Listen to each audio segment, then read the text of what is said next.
ধার নীলোৎপলা শল্যগ্রহ বতী কৃপেণ বহনী কর্ণেন বেলাকুলা অশ্বত্থামা বিকর্ণ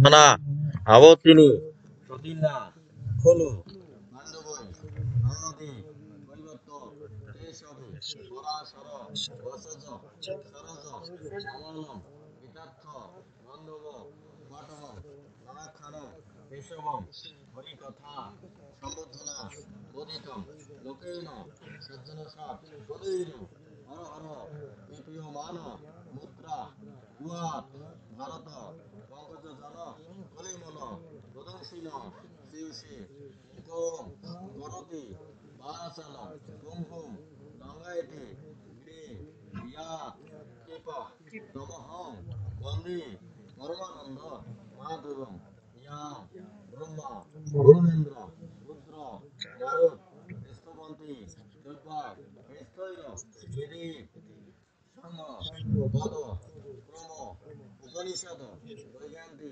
জ্ঞান সমা ভাব বস্থিত তদ্গতন মানসা পশ্যন্তি ইয়াম যোগিন ইয়া সন্তুম ন বিদু সুর অসুর গণা দেবায় তস্মে নম ইতি গীতা মঙ্গল ধ্যান সমাপ্তম শ্রীকৃষ্ণ পিতার্থে কি উদ্দেশ্য আছে মনের বাসনা হ্যাঁ মনে মনে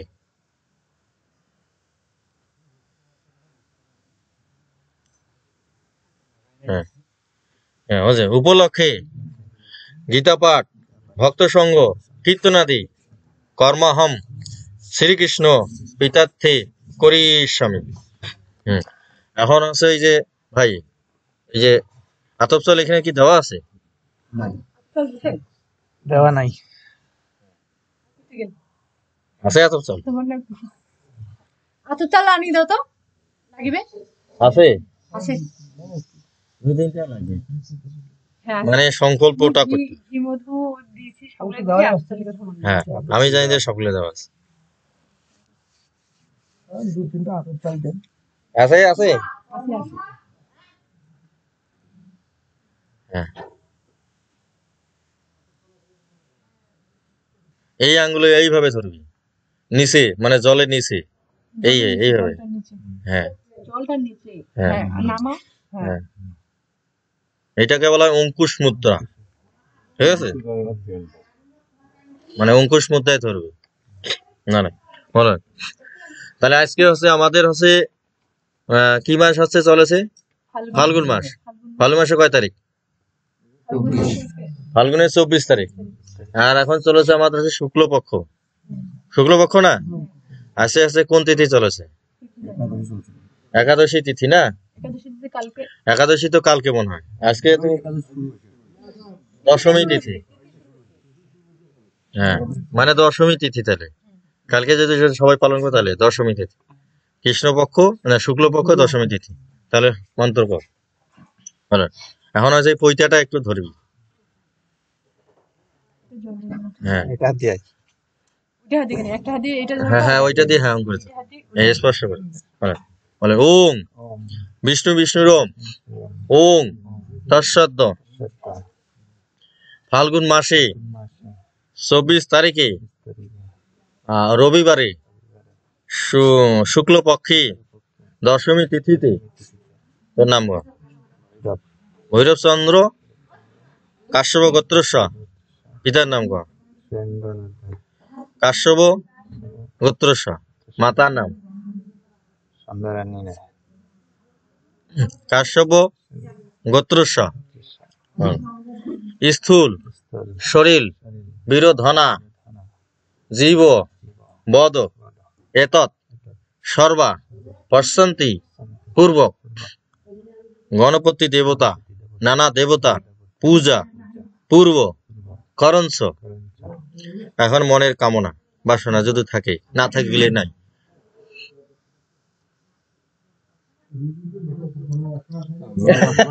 না থাকিবেই না হ্যাঁ হ্যাঁ হ্যাঁ হ্যাঁ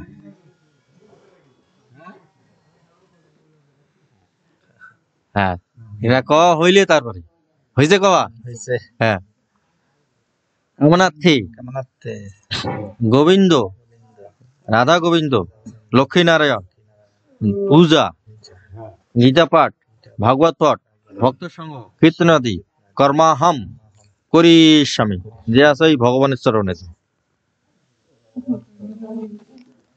হুম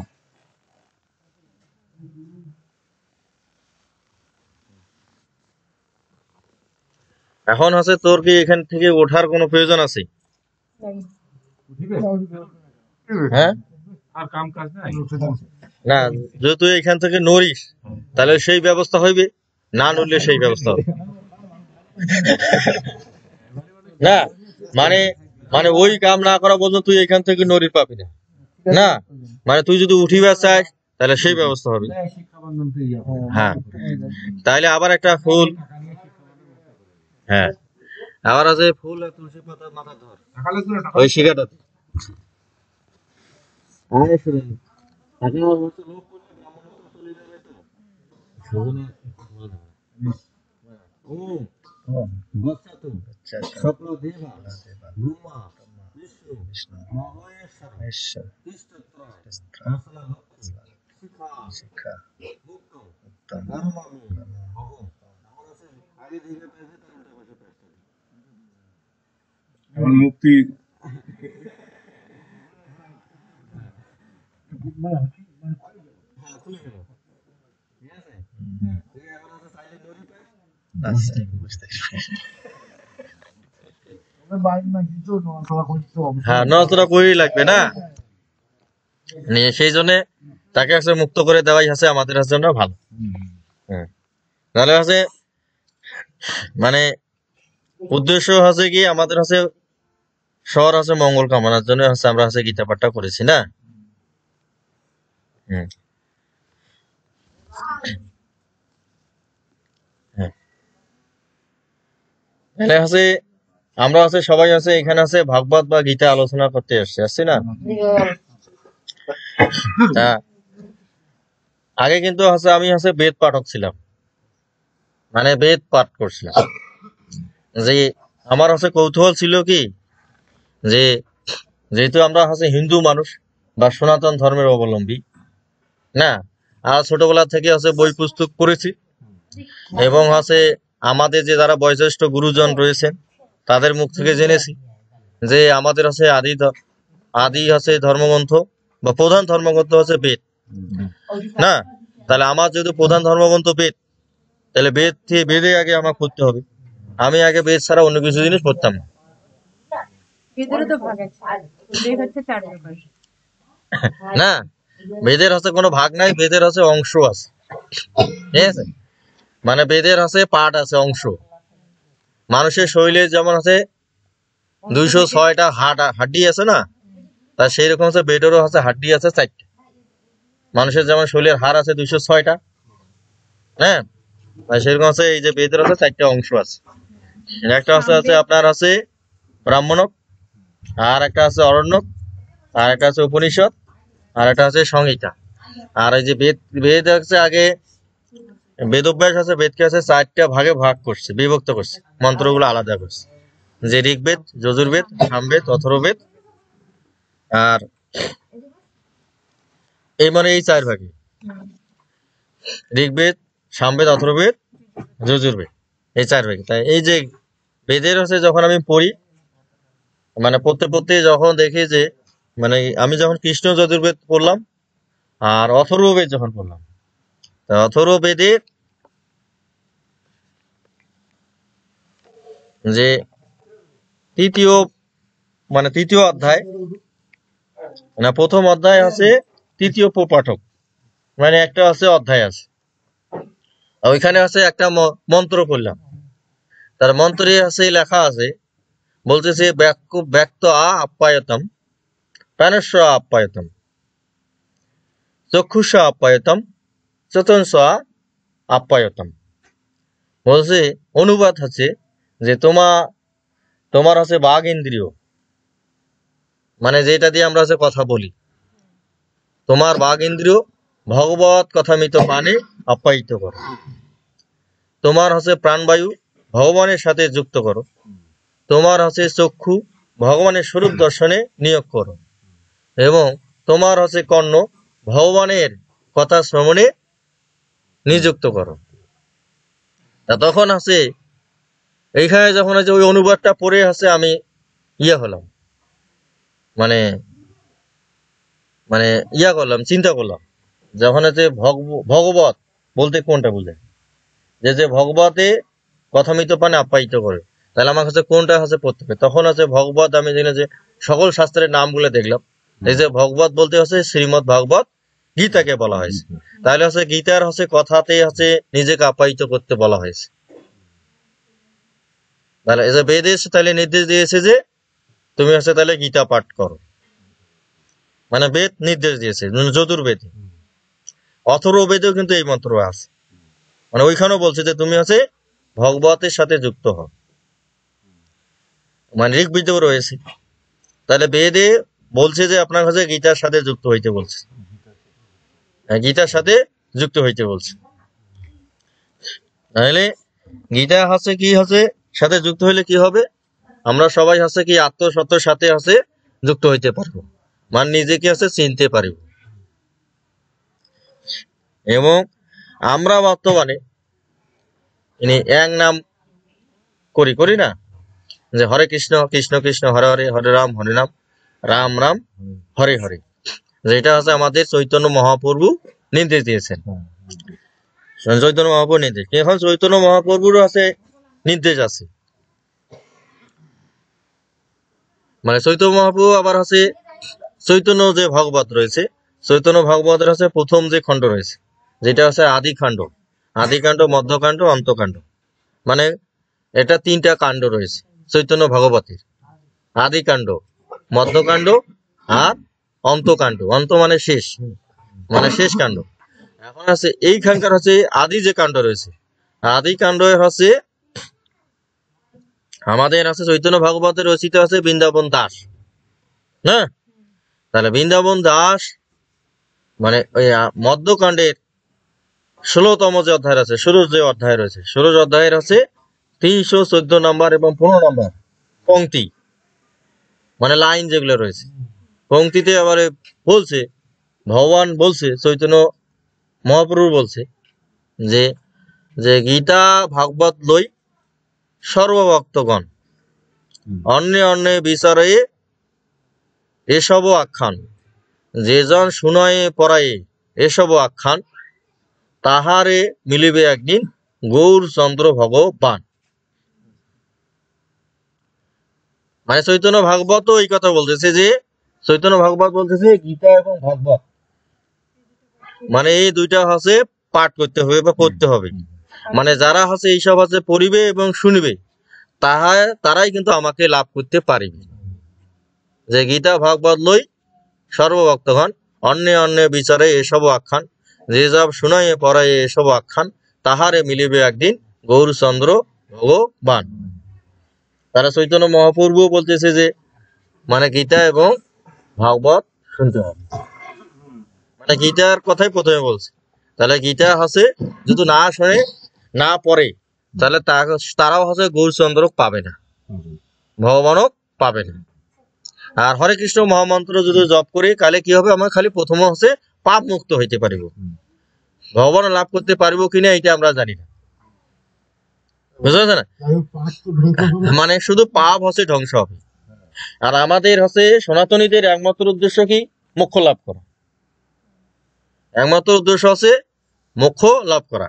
আর কারণ হচ্ছে মানুষের পাপ ক্ষয় হবে আবার পাপ সঞ্চয় হবে, পাপ ক্ষয় হবে আবার সঞ্চয় হবে, মানে সঞ্চয় এবং ক্ষয়ের মধ্য দিয়ে আছে আমাদের চলতে হবে। আমাদের যত প্রকার কর্ম যে আছে সবকিছু প্রায়শ্চিত্ত কর্ম, বুঝলেন না, মানে পুণ্য কর্মও করতেছি তার সাথে প্রায়শ্চিত্ত করতেছি, মানে পাপের প্রায়শ্চিত্ত করতে করতে আমাদের আয়ু ক্ষয় হচ্ছে, হ্যাঁ পুণ্য করতেছি, মানে এই দুইটার ভিতর দিয়ে আমাদের জীবনটা অতিবাহিত করতে হবে। এই জন্য হচ্ছে আমাদের একমাত্র লক্ষ্য হচ্ছে সবার হচ্ছে মোক্ষ লাভ করা, না মুখ্য লাভ তো করার উদ্দেশ্য, কিন্তু এইটা তো হ্যাঁ। এখন আছে পাপ না ক্ষয় হইলে ফির আবার মুখ খোলাবো হইবে না, না? তাহলে আছে কৃষ্ণ নামের মাধ্যমে হচ্ছে আমাদের পাপ ক্ষয় হবে। কৃষ্ণ নামও করতে হবে, গীতা পাঠও করতে হবে, হ্যাঁ, গীতা পাঠও করতে দুটাই হবে। করতে হবে, তাহলে দুটাই হ্যাঁ, তাহলে আছে মুক্তি হবে। গীতা পাঠে মুক্তি গীতা পাঠে আছে মুখ খোলা হবে, মানে আপনি আছে ভগবানের সাথে যুক্ত হইতে পারিবেন, মানে পাপ ক্ষয় হবে। মানে বেদ অনুযায়ী, মানে বেদ বলতেছে আর চৈতন্য ভাগবত বলতেছে, যেটা চৈতন্য ভাগবত এবং বেদ অনুযায়ী যে আপনার কাছে গীতা পাঠ করতে হবে, মানে গীতার সাথে যুক্ত হইতে হবে, তাহলে আছে ভগবানের সাথে যুক্ত হইতে পারবে। বলছে যে ব্যক্ত আপ্যায়তম, প্রাণস্য আপ্যায়তম, চক্ষুষ আপ্যায়তম, স্বতন্ত্রসা আপ্যায়তম। আর আছে চৈতন্য ভাগবত বলতেছে যে গীতা ভগবত লই সর্বভক্তগণ, ঠিক আছে, অন্য অন্য বিচারে এসব আখ্যান, যে যাব শুনয়ে পড়াই এসব আখ্যান, তাহারে মিলিবে একদিন গৌরচন্দ্র ভগবান। হ্যাঁ, এখন আছে দেখবেন যে হরে কৃষ্ণ যে মহামন্ত্র যেটা রয়েছে, এখন এই হরে কৃষ্ণ যে মহামন্ত্র রয়েছে একে হচ্ছে তারক ব্রহ্ম বলা হয়, মানে তারক ব্রহ্ম নাম। যারা হচ্ছে মানে বটকৃষ্ণ ভট্টাচার্য যদি গীতা কেউ পড়ে, এবং সাহিত্য বঙ্কিমচন্দ্র চট্টোপাধ্যায় নাম শুনছেন? বঙ্কিমচন্দ্র চট্টোপাধ্যায়, হ্যাঁ, তাহলে বঙ্কিমচন্দ্র চট্টোপাধ্যায় যদি গীতা কেউ পড়ে, তাহলে গীতার হচ্ছে প্রথম অধ্যায়ের ওইখানে ওরা নাম রাখছে শূন্য দর্শন যোগ। বটকৃষ্ণ ভট্টাচার্য মানে উনিও নাম রাখছে শূন্য দর্শন যোগ, আর বঙ্কিমচন্দ্র চট্টোপাধ্যায় নাম আছে শূন্য দর্শন যোগ। গীতার সেই জন্য আছে অষ্টম যে অধ্যায় আছে না, গীতার 8তম অক্ষর অক্ষর ব্রহ্মযোগ, তাহলে অক্ষর ব্রহ্মযোগের নাম রাখছে তারা আছে তারক ব্রহ্মযোগ, মানে তারক ব্রহ্মযোগ। ঠিক আছে, তাহলে এই যে হরে কৃষ্ণকে বলা হচ্ছে তারক ব্রহ্ম নাম, হরিনাম। তাহলে দেখবেন এই যে অনেকে হচ্ছে বলে যে গীতায় হচ্ছে কৃষ্ণ নাম কোথাও লেখা নাই, অনেকে হচ্ছে প্রশ্ন করে না, গীতা কোথাও হচ্ছে কৃষ্ণ নাম নাই, এইরকম হচ্ছে অনেকের কাছে শোনা যায়, যায় না? গীতায় বলে নাই, বলে গীতার কোথাও কৃষ্ণ নাম লেখা নাই, মানে এইরকম হচ্ছে অনেক বক্তব্য আমরা হচ্ছে শুনে থাকি, মানে অনেক গীতা পাঠকের কাছ থেকে আমি শুনেছি, আমাকেই প্রশ্ন করছে। হ্যাঁ, তাহলে আছে কৃষ্ণ নাম, মানে এখানে যে হরে কৃষ্ণ কৃষ্ণ কৃষ্ণ হরে হরে রাম রাম রাম হরে হরে, তাহলে প্রথমে আছে হরে, তারপরে কৃষ্ণ, তারপরে আছে রাম। মানে গীতার আছে হরে শব্দটা কোন জায়গায় আছে আপনারা কেউ কেউ বলতে পারবেন? খালি হরে শব্দটা, হরে মানে কোন অধ্যায়ে আছে, কোথায় আছে?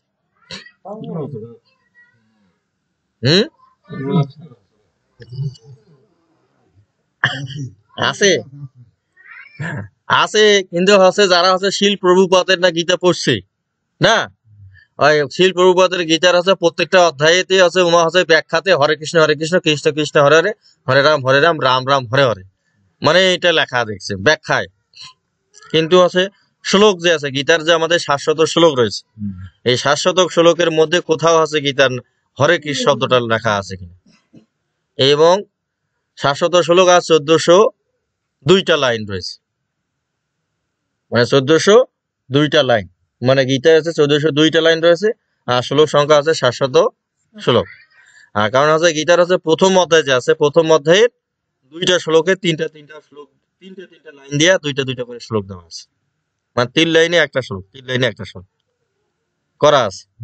তাছাড়া প্রত্যেকটাই আছে 2টা করে শ্লোক দিয়ে 2টা করে লাইনে একটা করে শ্লোক করা আছে। আর প্রথম অধ্যায়ে দেওয়া আছে 3টা লাইনে একটা করে শ্লোক করা আছে, এই জন্য আছে 1402টা লাইন হয়েছে। তাহলে গীতার আছে শুধু হরি শব্দটা পাওয়া যায়, গীতার আছে 11 যে অধ্যায় রয়েছে, 11 অধ্যায় বিশ্বরূপ দর্শন, বিশ্বরূপ দর্শনে হরি শব্দটা পাওয়া যায় 7 নাম্বার শ্লোকে, 7 নাম্বার শ্লোকে হরি শব্দটা আছে। আর হরে যে শব্দটা আছে, হরে শব্দটা আছে যে গীতার হচ্ছে মুখ্য যোগ যে আছে 18তম অধ্যায়, 18তম অধ্যায়ের আছে 77 নম্বর শ্লোক। মুখ্য যোগে 78টা শ্লোক রয়েছে, 78টা শ্লোকের মধ্যে 77 নম্বর শ্লোকে হরে শব্দটা আছে। তাহলে আপনি যদি হরে শব্দটাও যদি পান, মানে হরে শব্দটাও যদি অনুসন্ধান করেন, তাহলে সম্পূর্ণ গীতা পাঠ করে তারপর হরে শব্দটা খুঁজে পাবেন শেষ পর্যন্ত। আপনি যদি কোনো জিনিস খোঁজেন, তাহলে এখানে 700 শ্লোক আছে না, তাহলে প্রথম শ্লোক থেকে পড়া শুরু করবেন না? প্রথম থেকে শুরু করে তো তারপর শেষত যাবে, শেষত থেকে শুরু করে তো প্রথমে আসবে না। তাহলে হরে শব্দটা খুঁজতে গেলেও হচ্ছে আপনার সম্পূর্ণ গীতাটা পড়তে হবে, মানে শেষের দিকে যাইতে, তাইলে আপনি যা পাচ্ছেন। মানে এইভাবে শুরু করবেন। ধর্মক্ষেত্রে কুরুক্ষেত্রে সমবেতা যজুষ মামেকা পাণ্ডবস্য কি মকরভূত সঞ্জয় তিষ্ঠতু পাণ্ডবাগ্নিকম বুরম যুদ্ধ ধনছে আচার্য উপসঙ্গম রাজা বসন অরবিত। মানে এইভাবে পড়তে যখন যাবেন, যখন আছে শেষের দিকে যাবেন, যখন ওইখানে আছে ইতি অর্জুন বাসুদেব পাত্রস্য মহা সম্বাদনীয় অদ্ভুত ওম হাস্যনম ব্যাস প্রসাদা সুতমানে এটা গুজ্জ মহম্পরম যজ্ঞম যজ্ঞেশ্বর কৃষ্ণ সাক্ষাৎ কথায়ত স্বয়ং, যে রাজন সংস্কৃত সংবাদম সংবাদম অদ্ভুতম কেশবা অর্জুনম পুনঃ হিস্যামি ইচ্ছা মুহুর্মুহু আজন সংস্কৃত রূপমতি অদ্ভুতম হরে বিশ্বের মহান রাজন হিস্যামি ইচ্ছা পূর্ণ পূর্ণ। তারপরে আছে যত্ত যজ্ঞেশ্বর কৃষ্ণ যত্ত পাত ধরুন ধরো তত্ত্ব শ্রী বিজয় ভূতি দুবাই নীতির মতির মম। না, তাহলে এইভাবে পড়তে যায়, তাহলে সম্পূর্ণ গীতা পড়ার পরে আমি হরে শব্দটা পাই না। তাহলে আছে প্রথমে হরেটা শব্দটা উচ্চারণ করতে গেলে সম্পূর্ণ গীতা পাঠ করতে হচ্ছে না। তারপর আছে কৃষ্ণ, মানে কৃষ্ণ শব্দটা আমরা হচ্ছে কোথায় পাই? কৃষ্ণ শব্দটা হচ্ছে আমরা অনেক জায়গায় পাবো, গীতার অনেক জায়গায় আছে। একাদশ অধ্যায় তো পাবো, প্রথম অধ্যায় তো পাবো, মুখ্য যুগে পাবো, মানে 3টে অধ্যায়ে নিশ্চিত ভাবে পাওয়া যাবে, মানে 3টে অধ্যায়ে আছে। তা এখন আছে প্রথম যে অধ্যায় আছে, প্রথম অধ্যায়ে 28 নম্বর শ্লোকে কৃষ্ণ নাম শুরু, মানে 28 প্রথম অধ্যায়ে 28তম শ্লোক পর্যন্ত যাইতে হবে। প্রথম অধ্যায়ে 46টা শ্লোক আছে, 46টা শ্লোক রয়েছে। শ্লোকের মধ্যে 28 নম্বর শ্লোকে যে আমরা কৃষ্ণ নামটা পাই, বলছে 28 নম্বর শ্লোকটা আছে দৃষ্টমাম সজনান কৃষ্ণ যদুষ্ণ সম অবস্থিতান সিদন্তি মম গাত্রাণী মুখস্থ পরিশিষ্যতি, ওই জায়গায় আছে আমরা পাই। তাহলে গীতার আছে যদি প্রথম কৃষ্ণ নামটা উচ্চারণ করতে গেলেও প্রথম অধ্যায়টা পাঠ করতে হবে। প্রথম অধ্যায় পড়ার পরে তারপরে কৃষ্ণ নামটা খুঁজে পাওয়া যায়। আর রাম নামটা কোথায় আছে? হ্যাঁ, রাম নাম কোথায় আছে? রাম নাম, রাম নামটা গীতায় খালি এক জায়গাতেই আছে, মানে একটাই আছে, শুধু একটা শব্দই খালি আছে, সেটা আছে রাম। গীতার আছে 10ম অধ্যায়, 10ম অধ্যায়ে 31 নম্বর শ্লোকে আছে, 10ম অধ্যায় 31 নম্বর শ্লোকে রাম নাম রয়েছে। 10ম অধ্যায় আছে বিভূতি যোগ, যেখানে ভগবানের আছে বিভিন্ন ধরনের শক্তি আলোচনা করা হয়েছে, মানে তার আছে স্বরূপ আলোচনা করা হয়েছে। সেই জন্য হচ্ছে ভগবান হচ্ছে বলছে যে তুমি আমার গুণে গুণান্বিত হও, এবং আমার গুণে তুমি যখন গুণান্বিত হইতে পারিবে তখন তুমি আমাকে লাভ করতে পারিবে না। হ্যাঁ, অর্জুনকে বলছে যে তুমি আমার গুণে গুণান্বিত হও, যখন তুমি আমার গুণে গুণান্বিত হইতে পারিবে তখন তুমি আমাকে লাভ করতে পারিবে। সেই জন্য আছে যখন যত হচ্ছে মুনি ঋষি যারা রয়েছেন, মানে আমরা দুর্বাসা মুনির বলি, ভার্গব মুনির কথা বলি, ঋষি বৈশিষ্ট্যর কথা বলি না, তারপর ঋষি অত্রি, ঋষি সংবত্ত, ঋষি লিখিত, তারপর বিশ্বামিত্র আছে না। তাহলে এরা দেখেন যে সবাই আছে কিন্তু ভগবানের গুণ সম্পন্ন হয়েছে। যারা আছে ঋষি আছে দুর্বাসা মুনি, মানে কুন্তিকে একটা আছে বর দিয়েছেন না, যে আমি তোমাকে একটা মন্ত্র দিয়েছি, এই মন্ত্র দিয়ে তুমি যে দেবতাকে আহ্বান করবে সেই দেবতার মাধ্যমে তুমি সন্তান লাভ করতে পারবে কিনা? তাহলে ওর কথার কি নশ্বর হয়েছে? তা ওইটাই হয়েছে কি? তাহলে ও যদি ভগবানের গুণ অর্জন না করতো তাহলে তার কথা নশ্বর হয়ে যেত। কিন্তু ঋষি এবং ভক্ত এবং ভগবানের মধ্যে পার্থক্য একটাই, মানে ভক্তের যত গুণ আছে সব গুণ নষ্ট হয়ে যাইতে পারে তার কর্ম দোষে, মানে যে শক্তি সে অর্জন করবে সেই শক্তি তার নষ্ট হয়ে যাইতে পারে। সেখানে বিশ্বাস করতে হবে। হ্যাঁ, আর ভগবান, মানে ভগবানের কোনো গুণ নষ্ট হবে না, মানে ভক্তের গুণ নষ্ট হইতে পারে আর সাধনা সিদ্ধি লাভ করার পরেও তার শক্তি নষ্ট হয়ে যাইতে পারে, কিন্তু ভগবানের শক্তি নষ্ট হবে না। পার্থক্য শুধু এইটুকুই, বুঝতে পেরেছেন? যেমন যদি উদাহরণ হয়ে চৌম্বক আর চৌম্বক পদার্থ, না? যেমন লোহা একটা চৌম্বক পদার্থ আর চুম্বক, লোহাটাকে যদি ঘষা যায়, ঘষতে ঘষতে ঘষতে ঘষতে দেখবেন যে লোহাটাও চুম্বকের মতো কাজ করে কিনা? কিন্তু দেখা যায় কিছুদিন পরে লোহা আর চুম্বকের মতো কাজ করে না, কারণ অর্থাৎ চুম্বকত্ব হারে যায়। সেই রকম ভক্ত যতদিন ভগবানের সাথে সংস্পর্শে থাকবে ততদিন সে ভগবানের গুণ অর্জন করবে, আর যখনই ভগবানের পাশ ছাড়িবে তখন তার গুণ নষ্ট হয়ে যাবে। কি মানে এই ভক্ত এবং ভগবানের ভিতর পার্থক্য।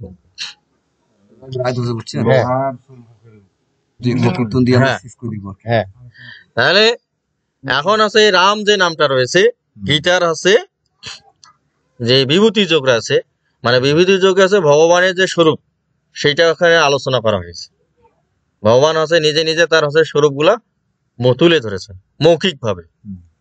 আর তারপরে যে অধ্যায়টা বিশ্বরূপ দর্শন, সেখানে তিনি সম্পূর্ণ প্রমাণ স্বরূপ দেখাইছেন, মানে এখানে অডিও আর ওটা ভিডিও। তাহলে এইখানে মানে বিভূতি যোগের 31 নম্বর যে শ্লোক রয়েছে, 31 নম্বর শ্লোকে রাম নামটা রয়েছে। বলতেছে পবন ও পবতামস্মি রাম ও স্বাস্থ্য ভীতামহম ঝসানা মকর সাহস্মি শত সাহস্মি জাহ্নবী। মানে এই শ্লোকে শুধু রাম নামটা পাওয়া যায়, যে আমি ধনুর্ধারী রাম, দশরথী রাম, এবং নদীদের মধ্যে আমি গঙ্গা। মানে তার যেই জায়গায় সর্বশক্তিশালী যে মেইন শক্তিগুলো রয়েছে সেই শক্তিগুলো উনি বর্ণনা করেছেন ওইখানে বিভূতি যোগে। সেই জন্য বিভূতি যোগের শুরুতে প্রথমে বলছে যে ভূ এবং মহাভাব সিনুমে পরম বস যত্তহম প্রিয় মানায়া বক্ষামি হিত কামায়া নমে বিদু সুরগণা প্রহম না মহর্ষয় অহমা আদি দেবা না মহর্ষি নাম চ সর্বস্ব ইয়মা মদম আদি চ ব্যক্তি লোকম মহেশ্বরম অসংরস্য মাত্র সে সর্বপাপই প্রমুচ্যতে। যে আমার যে প্রভাব কি আছে, আমার কি গুণ আছে, শক্তির আছে, যে ঋষিরা মহর্ষিরা দেবতারাও আমার এই গুণ সম্পর্কে কেউ অবগত নয়, মানে আমার প্রভাব শক্তি সম্পর্কে কেউ অবগত নয়। আমি যে জন্মরহিত এই তথ্যটাও তারা জানে না, বুঝলেন না? মানে আমরা দেখবেন আমরা শ্রী ভগবানকে বলতেছি যে রামচন্দ্র দশরথের বেটা বলতেছি, তারপর শ্রীকৃষ্ণ বাসুদেব দৈবকীর ছেলে, বাসুদেব এবং দৈবকীর ছেলে সন্তান হিসেবে আমরা আখ্যায়িত করেছি, যে আমরা তাকে যে সে যে অজন্মা, মানে সে যে জন্মরহিত, সেই বিষয়টা আমরা কিন্তু উপলব্ধি করতে পারি না, এবং তর্ক বিতর্কে বিভিন্ন ভাবে আমরা ওই বিষয়টাতে জড়িয়ে যাই, যে উনি তো বাসুদেব এবং দৈবকীর পুত্র।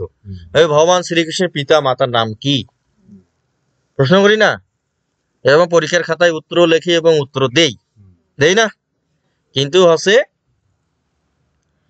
মানে এরা অজন্মা, মানে এদের কোনো জন্ম হয় না, এই কথা উনি বলছে। এবং কোন একটা জীব, এই গীতাতেই মানে বিভূতি যোগেই বর্ণনা করা হয়েছে যে কোন একটা জীবকে যখন সৃষ্টি করতে হবে তখন তার 20টা গুণ লাগবে, কমপক্ষে 20টা গুণ তার থাকতে হবে। বললো যে বুদ্ধি জ্ঞান অসম ক্ষমা সত্যম দম সম সুখম দুঃখম ভাব অয়ম ভয় অভয় এবসা অহিংসা সমতা তুষ্টি তব দানম যশ অযশ ভবন্তি ভাবা ভূতানম মত্তব পৃথক বিধা। মানে এই 20টা গুণ, এই 20টা গুণের সাহায্যে একটা জীব সৃষ্টি হবে। আর আমাদের শরীরের ভিতর আছে 26টা তত্ত্ব রয়েছে, যেটা আছে আমাদের গীতার আছে ক্ষেত্র ক্ষেত্র যোগে আলোচনা করা হয়েছে। মানে 13তম যে অধ্যায় রয়েছে, 13তম অধ্যায় আমাদের 26টা তত্ত্বের কথা বর্ণনা করা হয়েছে। মানে আমাদের একাদশ ইন্দ্র, তারপর হচ্ছে পঞ্চ মহাভূত, আর পঞ্চ মহাভূতের হচ্ছে যে বিভূতি গুলো রয়েছে সেইগুলো সহ হচ্ছে আমাদের 26টা তত্ত্ব এখানে দেওয়া হয়েছে। তাহলে আমাদের হচ্ছে আদি হচ্ছে যারা পুরুষ ছিল তারা কারা ছিল, যে ভগবান প্রথমে কাদের ছিল বলছে যে মহাশয় সপ্ত পূর্বে চাতর মানবস্থতা মদভাব মানসাগতা যে সামলোক ইমা পূজা। তাহলে প্রথমে আছে 4 জন হচ্ছে মনীষীকে সৃষ্টি করেছে, সনত কুমার, সনাতন, সদানন্দ। এই 4 জনকে আমরা প্রথমে ভগবান হচ্ছে সৃষ্টি করেছেন। এই 4 জন ঋষি হচ্ছে আদি ঋষি, কিন্তু এরা হচ্ছে কোন সৃষ্টির কাজে অংশগ্রহণ করে নাই। সেই জন্য ভগবান গীতায় বলছে যে মহাশয় সপ্তপ্রিয় চাতর মানবস্থতা মদভাব মানসাগতা যে সামলোক ইমা পূজা। এই 4 জনকে আমি প্রথমে সৃষ্টি করতেছি জীব সৃষ্টি করার কারণে। এদের 4 জন হচ্ছে জীব সৃষ্টির কাজে অংশগ্রহণ করে নেই। তার বলছে যে এতম বিভূতি যোগন ইয়মাম ব্যক্তি তত্ত্ব বিকল্প যোগজন্ত নাত্ম আত্ম সংশয়, যে আমার হচ্ছে বিভূতি এবং আমার সম্পর্কে যারা জানবেন, যে জানিবে সেও হচ্ছে মুক্তি লাভ করবে, এতে কোনো সংশয় নাই। মানে ভগবানের শক্তিকে জানা আর ভগবানকে জানা একই। উদাহরণস্বরূপ আমরা হচ্ছে ভাতের ডেকচির হচ্ছে একটা ভাত মাত্র, আর ভগবান হচ্ছে সম্পূর্ণ ভাত, মানে পুরো ভাতের ডেকচি। এই জন্যে মানে বিশ্ব ব্রহ্মাণ্ডের যত জ্ঞান আছে, মানে ভগবানের যত জ্ঞান আছে আমাদের মস্তিষ্ক তত জ্ঞান আছে। বুঝতে পারছেন? মানে বিশ্ব ব্রহ্মাণ্ডে যত জ্ঞান রয়েছে, মানে ভগবানের যত জ্ঞান রয়েছে আমাদেরও তত জ্ঞান রয়েছে। বুঝতে পেরেছে? কিন্তু আমরা হচ্ছে জ্ঞানটাকে জানি না, আর ভগবান তার সম্পূর্ণ জ্ঞান জানেন। বুঝতে পারছেন? মানে মানুষের যে মস্তিষ্ক যে আছে এটা সাধারণ মস্তিষ্ক হিসেবে কল্পনা করা যাবে না। মানে বিশ্ব ব্রহ্মাণ্ডে যত জ্ঞান, ভগবানের যত জ্ঞান রয়েছে মানুষের মস্তিষ্ক তত জ্ঞান রয়েছে। শুধু মানুষ যদি আছে সেই জ্ঞানটাকে যদি উদ্ধার করতে পারে, তাহলে উদ্ধার করতে পারলে সে হচ্ছে মহামানবে পরিণত হবে। বুঝলেন না? সেই জন্য বলছে যে মামা অংশ জীব লোকা জীবভূতা সনাতন মনষষ্ঠ ইন্দ্রিয়াণী ভূস্থানীতি কশ্যতি। মানে গীতার আছে আমাদের যে 15 অধ্যায় পুরুষোত্তম যোগ, পুরুষোত্তম যোগে বলছে যে আমি প্রত্যেক জীবের ভিতরে অংশরূপে বিরাজ করি, অংশরূপে প্রত্যেক জীবের উপর আমি বিরাজিত কিনা। তাহলে একটা হচ্ছে যখন আছে আমরা যখন চাল কিনতে যাই, চালের বস্তার হচ্ছে সকলগুলো চাউলই কি টেস্ট করি? এই খুঁচি দিয়ে না স্যাঁত করে দিয়ে মিশনা চাল দেখি, হ্যাঁ বস্তার চাউল ভালো আছে, ওই কয়েকটা চাল দিয়ে হচ্ছে আমরা বুঝি যাই যে বস্তার চাউল সব ঠিক আছে কিনা। তাহলে আমরাও যদি হচ্ছে ভগবানের যেহেতু অংশ না, তাহলে আমাদের ভিতরেও ভগবানের সব গুণ রয়েছে, কিন্তু আমাদের গুণগুলো আমরা কি পুনরুদ্ধার করতে পারি না, আর ভগবানের সব গুণ আছে তার পুনরুদ্ধার করা আছে। ঠিক আছে? কিছু আছে যারা হচ্ছে বিজ্ঞানী রয়েছে, বিজ্ঞানী যারা রয়েছেন না, বিজ্ঞানীরা হচ্ছে তারা কিছুটা গুণ হচ্ছে অর্জন করতে পারে। এই অর্জন করতে পারার কারণেই তারা অনেক কিছু জিনিস হচ্ছে সৃষ্টি করতে পারতেছে। মানে অনেক কিছু জিনিস তারা সৃষ্টি করতে সক্ষম। সেই জন্য হচ্ছে ভগবান কিন্তু হচ্ছে দেখবেন গীতায় আছে ভগবান কিন্তু বলছে তুমি জ্ঞানী হও, ও বিজ্ঞানী হওয়ার কথাই বলছে, বিজ্ঞানী হওয়ার কথাই বলতেছে। গীতার আছে ভগবান আছে শেষ যে বাক্য 72 নাম্বার যে শ্লোক রয়েছে মোক্ষ যোগের, বলছে যে কশ্চিৎ এতম সুতম পার্থ তৈ একাগ্রম চেতসা কশ্চিৎ অজ্ঞান সমূহ পননষ্ট ধনঞ্জয়। বলছে না যে আমার হচ্ছে এই অমৃতময় উপদেশ শুনে তোমার হচ্ছে মোহ এবং তোমার অজ্ঞানতা দূর হয়েছে কি না পার্থ। তখন হচ্ছে অর্জুন তখন উত্তরে দিচ্ছে, উত্তর কি দিচ্ছে 73 নম্বর শ্লোকে বলছে যে নষ্ট মোহ স্মৃতি লব্ধা তৎ প্রসাদয়াৎ মায়া আশ্রিত স্তস্মি গত সন্দেহ করিষ্য বসনম তব। যে তোমার হচ্ছে কথা শুনে আমার সকল ধরনের মোহ ও অজ্ঞানতা দূর হয়েছে। তুমি আমাকে যেরূপ ভাবেই হচ্ছে আমাকে চালাবে, আমি সেইভাবেই হচ্ছে চলিব না, এই কথা বলতেছে। এখন আছে দেখবেন এই কথাটা আছে শিব সংহিতা তো বলতেছে, মানে শিব সংহিতা বেদের যে একটা অংশ, শিব সংহিতার আছে প্রথম পটলে প্রথম মন্ত্রে বলতেছে যে একম জ্ঞানম নিত্যম আদি অন্তম শূন্যম ন তৎ বততে বস্তু সত্যম। বলছে যে একমাত্র হচ্ছে পরম ব্রহ্মই সত্য, আর বাদ বাকি যা কিছু আছে সবই হচ্ছে ভ্রান্তিজনক মাত্র। মানে এর অর্থ হচ্ছে যে সম্পূর্ণ জ্ঞান ব্রহ্মস্বরূপ আর অসম্পূর্ণ জ্ঞান ভ্রান্তি মাত্র। সম্পূর্ণ জ্ঞানই ব্রহ্মস্বরূপ আর অসম্পূর্ণ জ্ঞান ভ্রান্তি মাত্র।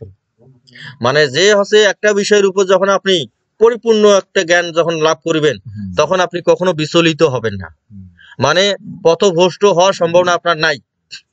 আর একটা বিষয়ের উপর যদি আপনার হচ্ছে আফসা আফসা যদি জ্ঞান থাকে, কিছুটা বুঝেছেন কিছুটা বুঝেছেন না, তাহলে কিন্তু আপনি বিপদগামী হওয়ার সম্ভাবনা বেশি আছে। মানে এই কথা এখানে বলা হয়েছে, বুঝতে পেরেছেন? তাহলে কোনো বিষয়ে জ্ঞান অর্জন করতে গেলে আপনার সম্পূর্ণ জ্ঞানই অর্জন করতে হবে, চেষ্টা করতে হবে। এই জন্য দেখবেন যে আমরা হচ্ছে একটা হচ্ছে ভুল বাক্য হচ্ছে আমরা ব্যবহার করি, যে নানা মুনি নানা মত। একটা কথা বলি না, অনেকজনে বলে, আর বলা হচ্ছে নানা শাস্ত্র নানা কথা বলে, বলে কিনা? মানে এই দুইটা বাক্যই হচ্ছে ভুল বাক্য। হ্যাঁ, মানে এই দুইটাই হচ্ছে ভুল বাক্য, মানে এই দুইটা বাক্যই হচ্ছে ভুল বাক্য। কারণ হচ্ছে কোনো শাস্ত্রই আলাদা কথা বলে না, এবং হচ্ছে কোনো মুনি আলাদা কোনো কথা বলে নাই। মানে হয়েছে নানা সঙ্গে নানা মত, যেটা হয়েছে। মানে রামকৃষ্ণ আশ্রম এক কথা হয়েছে, আনন্দ মনে করেন ইসকন আর এক কথা বলতেছে, নিগমানন্দ এক কথা বলতেছে, বুঝলেন না? লোকনাথ ব্রহ্মচারীর সঙ্গ এক কথা বলতেছে, আনন্দ মার্গ এক কথা বলতেছে। মানে নানা সঙ্গের আর অনুকূল এক কথা বলতেছে। মানে হয়েছে এটা নানা সঙ্গে নানা মত, নানা মুনি নানা মত নয়। যে অত্রি মুনিও যেই কথা বলছে, বৈশিষ্ট্য মুনিও সেই কথা বলছে, পরাশর মুনিও সেই কথা বলছে, মনুও সেই কথা বলছে। কি বলে নাই? সকল শাস্ত্রে আমি দেখছি যে একই কথা বলতেছে।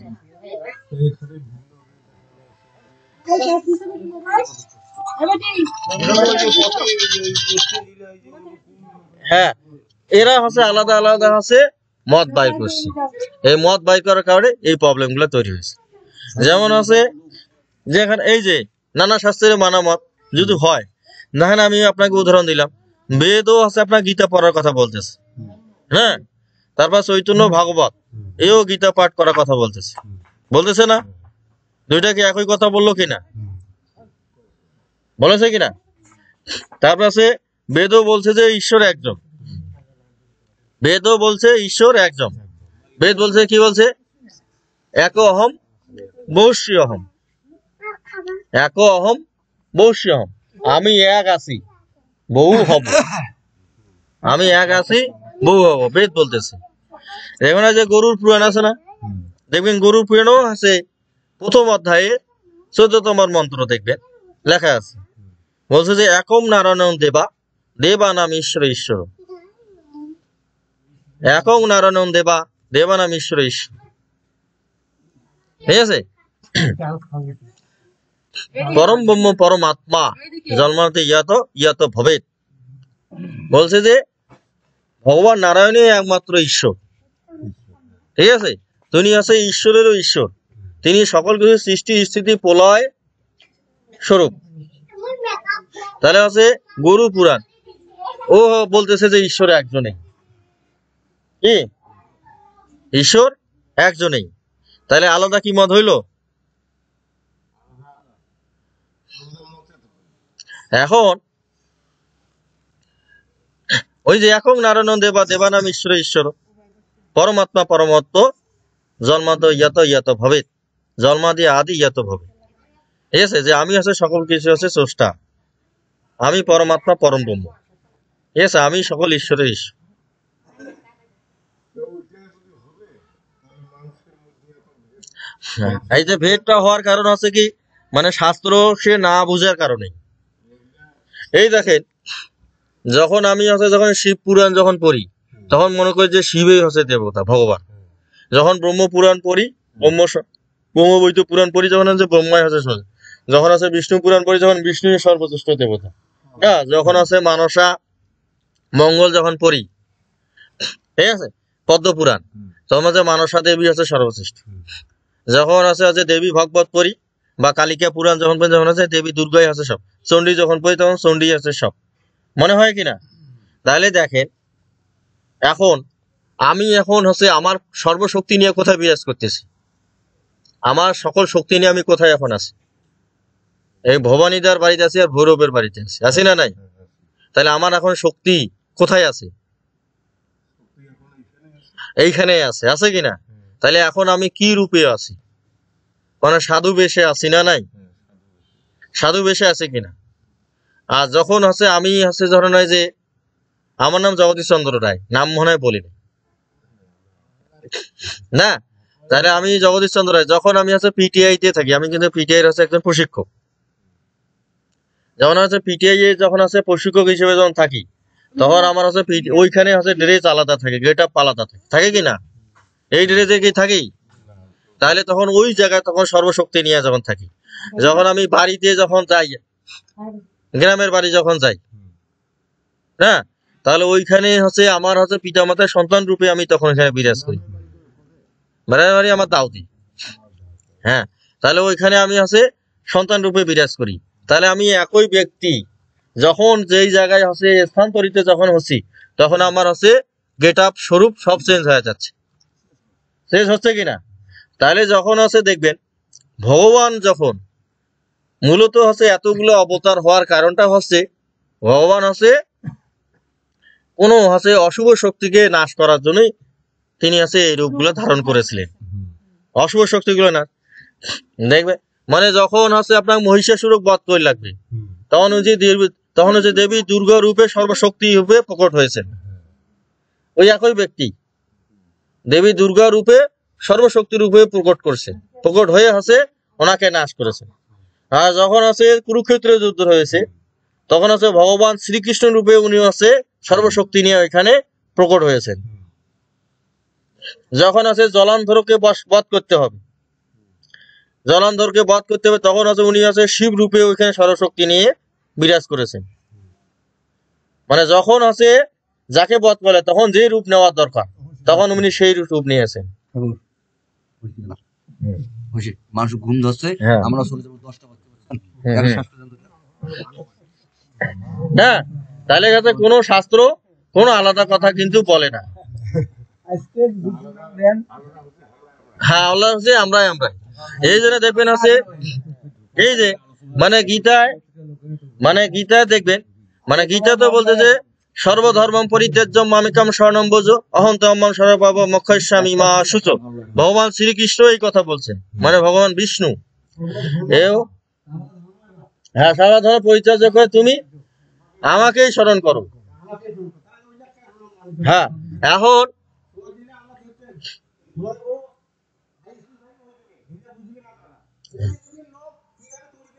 হ্যাঁ, তাহলে এই যে যাই মনে করে ধরেন যে গীতা পড়ছে, তাই মনে করি যে ভগবান শ্রীকৃষ্ণের শ্রেষ্ঠ, এইটা মনে করবে। কিন্তু সে শিব গীতা পড়ে নাই। শিব গীতা যদি পড়ে, তাহলে শিব গীতা তো কিন্তু এইটাও লেখা আছে, ওইখানেও লেখা আছে যে সর্বধর্ম পরিত্যাজ্য মামেকম শরণম ব্রজ অহং ত্বম্যহং সর্বপাপ মোক্ষয়িষ্যামি মা শুচো। ভগবান শিব ওই কথা বলতেছে।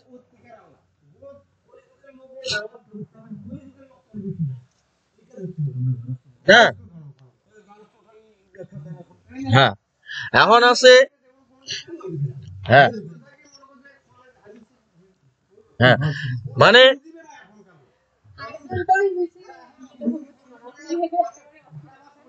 হ্যাঁ, হ্যাঁ, হ্যাঁ, করে এখন যদি গারস্থ ধর্মের কথা যদি আমি এখন বলি, হ্যাঁ, হ্যাঁ,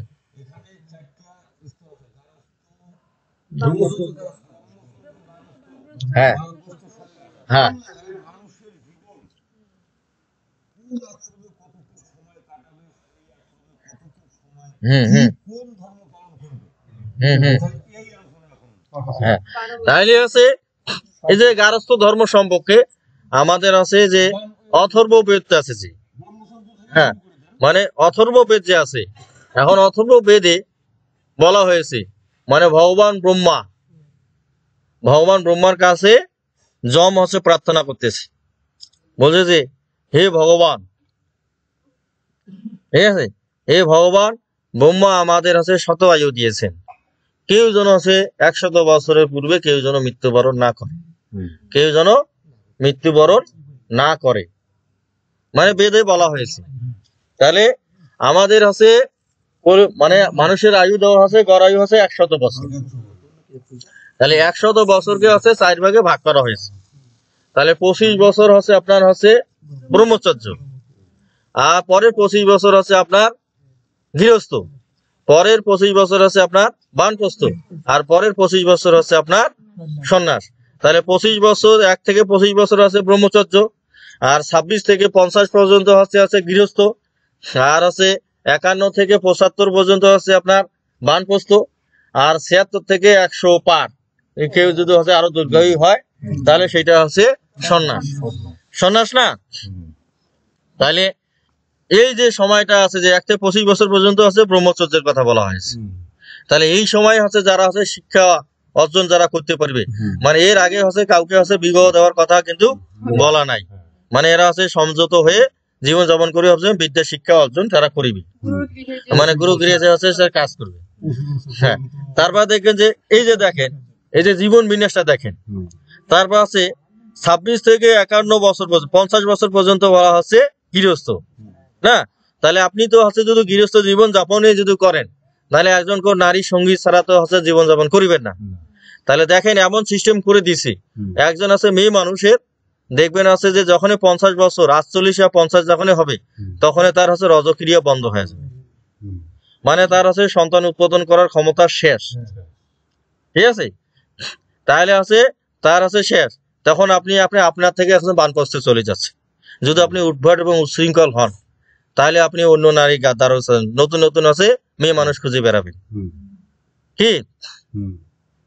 তাহলে আছে 50 দেখেন প্রকৃতি কি, মানে প্রকৃতি আছে আপনাকে আছে বাউন্ডারি করে দিয়ে দিছে যে 50 বছরের ভিতর আপনার যে জীবন সঙ্গী আছে তার আছে রজক্রিয়া, তার মানে আপনার সন্তান উৎপাদন করতে আর পারিবেন না, হ্যাঁ? তারপরে আছে আপনার হচ্ছে বানপ্রস্থ, তার বানপ্রস্থে আছে আপনি আছে কি সন্তানের হাতে আপনি সবকিছু অর্পণ করে দিবেন, পর্যায়ক্রমে ছেড়ে দিয়ে জীবন যাপন করবেন। যারা যখন যখন সম্পূর্ণরূপে যখন তারা দায়িত্ব পালন করতে সক্ষম হবে তখন আপনি সন্ন্যাসে চলে যাবেন, মানে তখন আছে আপনার গীতা অনুযায়ী আছে হবে যে কর্মণি ও অধিকারন্তে মা ফলিসি কথা চান মা পরম ফল হেতু মতে সংগস্ত কর্মাণি, যে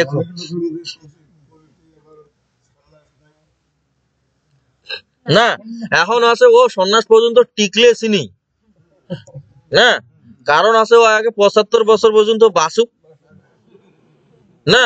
মানে ওর তো আয়ু তো আছে আপনার হচ্ছে 40-এ শেষ হয়ে যাচ্ছে, 50-এ শেষ হয়ে যায়, 60 বছরে যায় না। হ্যাঁ সর্বধর্মান্য পরিত্যাজ্য সর্বমানবগত, এই যে কোন জায়গায় বানপ্রস্থে আসিয়া না সন্ন্যাসী যায়া না ব্রহ্মচর্যতে শুরু না গারস্থতে, এখন আছে শোনেন, উনি যে কথা পিছন থেকে বলছে যে সর্বধর্মান্য পরিত্যাজ্য, ভগবান বলছেন তুমি সবকিছু ত্যাগ করে হুম আমার হুম শরণাপন্ন হও। হ্যাঁ এই যে কোন সময়টা শরণাপন্ন হবে, সবকিছু যদি আমি এখনই পরিত্যাগ করি তাহলে এই যে সংসার ধর্ম মানুষের বংশ বুনিয়ে এটা একটা থাকবে, হ্যাঁ, তাহলে ওই বিষয়টা তো আসতেছি আইসেছি। একটাও তাহলে এটা সৃষ্টি হবে না। হ্যাঁ তাহলে আমি সবকিছু ত্যাগ করে ঈশ্বরের কর্মে লিপ্ত হয়ে গেলাম, আর যখন আমি গারস্থ পৌঁছে গেলাম তখনই আমার অবস্থাটা কোন জায়গায় যায় তার শুরু গেল দেখেন বর্ণনা করেন। হুম কারণ আমি কথাটা বলি, গারস্থ কোন জায়গায় জমি গেলেন, তাইলে এখন বেলা আপনার কাছে বৃষ্টি ধরে গেল, হ্যাঁ বৃষ্টি পেয়ে তো তখন দেখেন আপনার বাধ্যগত দেবদেবীর পুজো অবশ্যই করিবারই লাগছে। দেবদেবীর যখন পূজা করিবেন দেখেন দুই একটা অতিথি সেবার আয়োজন আজকে বাবু হ্যাঁ হ্যাঁ হ্যাঁ হ্যাঁ হ্যাঁ করছে, হ্যাঁ হ্যাঁ অতিথি সেবা অবশ্যই ভাগবত দ্রব্য, হ্যাঁ হ্যাঁ এটা গারস্থ ধর্মে থাকে। হ্যাঁ হ্যাঁ হ্যাঁ হ্যাঁ মানে সন্ন্যাসী মানে উনি সন্ন্যাসী যদি হইতো তাহলে তো উনি মানুষের সেবা নিয়ে বেড়াইতো, দুনিয়া বেড়াইতো বুঝলেন না? আর সন্ন্যাসী হচ্ছে কেউ হইতে পারবে না, না। বুঝলেন না? সন্ন্যাসী হওয়া খুবই কঠিন ব্যাপার আছে, হুম। বুঝতে পেরেছেন? খালি হচ্ছে পোশাক পরলে আর ড্রেস চেঞ্জ করলেই সন্ন্যাসী হওয়া যায় না। মানে সন্ন্যাসীর কন্ডিশন আছে, অতগুলো সত্য আছে আপনি পূরণে করতে পারবেন না। যদি আপনি সন্ন্যাসী হন তাহলে মানুষের গৃহে আপনি বসবাস করতে পারবেন না, এক, ঠিক আছে? এবং দুই, আপনি যে প্রতিদিন যে খাবার গ্রহণ করিবেন এই 8 গাছের বেশি ভাত খাইতে পারিবেন না। মানে এই যে খাওয়ার সময় যে এন করে 8 গাছ মাপি আছে, 8 গাছ ভাত খাইতে হবে। যদি 8 গাছ ভাত যদি আপনি খান এর বেশি, তাহলে ওই দিন থেকে আপনার সন্ন্যাসীতে চলিয়ে যাবে। কিংবা যদি এখন খাবেন রাইটের জন্য একটা টোকলা বানাবেন, ঠিক আছে? মানে কোনো সঞ্চয় হবে না। এখন আমরা তো সবাই আছে, এই যে যত শাস্ত্র যেগুলা আছে, আমরা যত আছে 18টা পুরাণ, বেদ, না গীতা, ভাগবত যা আছে সবগুলো তো আছে রচিতাকে বেদব্যাস, বেদব্যাস না? তাহলে বেদব্যাসের আছে একটা আছে সংহিতা রয়েছে, যে ব্যাস সংহিতা। তাহলে ব্যাস সংহিতার আছে 4th অধ্যায় রয়েছে, 4টা অধ্যায়। তা 4টা অধ্যায় রয়েছে 2 নম্বর মন্ত্রে বলতেছে, ব্যাসদেব স্বয়ং বলতেছে যে গৃহাশ্রমাৎ পরধর্ম নাস্তি নাস্তি পুণ্য পুণ্য সর্বতিষ্যম ফলন্তস্য যথা উত্তম পালনায়েত। যে গৃহাশ্রম ধর্মের চেয়ে, গৃহাশ্রমে ধর্মের চেয়ে বড় আশ্রম আর নাই। এই আশ্রমে যে ধর্মগুলো রয়েছে এগুলো যদি পুঙ্খানুপুঙ্খ ভাবে পালন করা যায় তাহলে সর্বতীর্থের ফল লাভ হয়। উনি আছে গৃহাশ্রমকে আছে বড় আশ্রম হিসেবে দেখেছে। সেই জন্য দেখা যাচ্ছে যে আমাদের যত আদি ঋষি যতরা রয়েছে, মানে এরা কেউ আছে নপুংসক ভাবে জীবনযাপন করেন নাই, সবাই আছে সংসার ধর্ম পালন করেছে, না? যেমন আছে বৈশিষ্ট্য মুনি, তাহলে বৈশিষ্ট্য মুনির হচ্ছে পুত্র হচ্ছে শক্তি মুনি, মানে বৈশিষ্ট্য এই যে রামের যে গুরু ছিল, বৈশিষ্ট্য মুনির হচ্ছে পুত্র আছে শক্তি মুনি, আর শক্তির পুত্র আছে পরাশর মুনি। তার পরাশর মুনি হচ্ছে বেদব্যাস, আর বেদব্যাস মুনির হচ্ছে পুত্র হচ্ছে সুখ মুনি, না? যদি এদের সংসার যদি না করতো তাহলে এরা কি এই সন্তানগুলো আসতো? না। আসতো কি? তাহলে সংসার ধর্ম পালন করার কথা বলা হয়েছে। আর ওই যে যেকে বলে যে সর্বধর্ম পরিত্যাজ্য মামেকাম শরণম ব্রজ অহং তম্মাম সর্বপাপ মোক্ষয়িষ্যামি মা শুচি, না? কোন আশ্রমের কথা? না, এটা কোনো আশ্রমের কোনো কথা নয়। কারণ আছে ধর্মে রয়েছে যে অভয় দান সবচেয়ে হচ্ছে বড় দান, মানে দান। কলিতে ধর্ম বলা হয়েছে দান ধর্ম, দানই হচ্ছে শ্রেষ্ঠ, শ্রেষ্ঠ ধর্ম হচ্ছে দান, ঠিক আছে? অভয় দান। আর হচ্ছে সর্বোত্তম দান হচ্ছে জ্ঞান দান। যদি হচ্ছে কোনো ব্যক্তিকে যদি আপনি জ্ঞান দিতে পারেন তাহলে তাকে আর অভয় দিতে হইবে না, বুঝতে পারছেন? মানে যার জ্ঞান থাকিবে তাকে কোনোদিন আর অভয় দেওয়া লাগবে না, ওর জ্ঞানেই হচ্ছে নিজে নিজে অভয় দিবে, বুঝতে পারছেন? আর হচ্ছে কখন হচ্ছে আপনি হচ্ছে অভয়ের জন্য কার কাছে কার শরণে যাবেন, কখন যাবেন?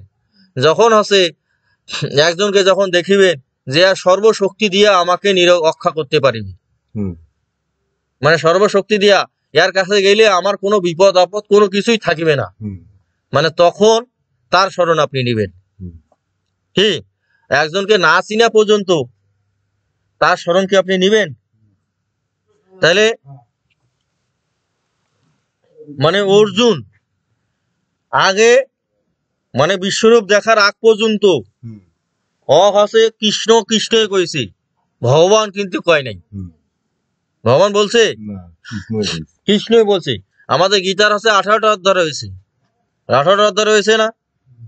তাহলে আমার আছে ভক্তি যোগ 12তম অধ্যায় না হয়ে 1 নম্বর অধ্যায় হওয়া উচিত। কি 1 নম্বর অধ্যায় হওয়া উচিত, কিছু বুঝেছিল কিনা? কিন্তু বিশ্বরূপের পরে কিন্তু হচ্ছে ভক্তি যোগটা দেওয়া হয়েছে। যতক্ষণ না পর্যন্ত একজনের পরিচয় না জানা যাইবে ততক্ষণ তার সাথে কখনো তার কোনো সম্পর্ক স্থাপন হবে না এবং তার প্রতি কখনো শ্রদ্ধাও আসবে না, ভক্তিও আসবে না। ধরুন আজকে আপনাদের সাথে আমাদের আছে পরিচয় হইল, কিছুটা হইলেও হয়েছে কিনা? আজকের পর থেকে যদি আপনার সাথে আমার যদি দেখা হয় তাহলে আমি নমস্কার প্রদান করিব। এর আগে কোনোদিন যদি দেখা হইলেও আমি কোনোদিন কথা বলি নাই, আপনারা আমাকে কোনোদিন কথা বলেন নাই, ঠিক আছে?